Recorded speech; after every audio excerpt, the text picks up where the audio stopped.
Actuellement, il y a 40 milliards d'euros qui sont en cours de négociation entre l'État et les différentes régions dans le cadre des contrats de plan État-région pour 2021-2027. Ces contrats de plan État-région sont des conventionnements pour de l'investissement sur plusieurs années pour notamment des infrastructures de transport, des bâtiments qui vont durer plusieurs décennies pour l'aménagement, le développement des territoires.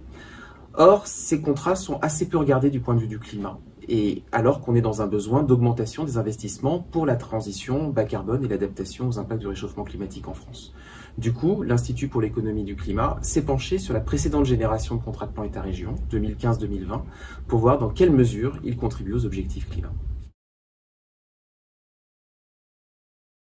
Le premier constat qu'on peut faire de l'analyse climat des CPER 2015-2020, c'est que la quasi-totalité des financements inscrits dans ces CPER concernent des domaines clés pour la transition bas carbone, notamment la mobilité, qui représente la moitié des financements des CPER, mais également l'aménagement du territoire ou encore les bâtiments publics. Le deuxième constat est positif, puisque près d'un tiers, même plus d'un tiers des investissements inscrits dans les CPER sont favorables au climat. Ils sont notamment dédiés aux infrastructures ferroviaires. Cependant, on a encore un tiers des financements qui n'a pas été classé au regard du climat, ils sont indéfinis, car on ne peut pas préciser l'impact, on manque d'informations et de données pour préciser l'impact de ces financements au regard du climat.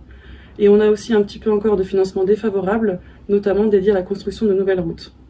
Enfin, on souhaite souligner que l'adaptation n'a pas été prise en compte dans ces CPER, alors que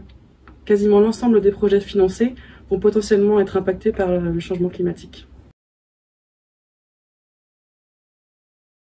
Notre analyse montre que les contrats de plan État-région sont importants pour le climat, mais ils gagneraient à mieux prendre en compte cet enjeu pour la génération 2021-2027. Pour ce faire, l'Institut préconise qu'il puisse y avoir de réelles évaluations des projets financés dans le cadre des contrats de plan du point de vue du climat avant leur signature, et également qu'il puisse y avoir un suivi climat réalisé tout au long de la durée de vie du contrat de plan État-région. D'autres enseignements que l'on peut tirer de l'analyse, c'est tout d'abord qu'il faudra faire plus et faire mieux pour les investissements climat dans plusieurs secteurs, également qu'il faudra mieux prendre en compte l'adaptation dans les CPER 2021-2027, et enfin qu'il faudra faire attention à bien prendre en compte les enjeux climat dans les nouveaux secteurs financés, notamment l'agriculture.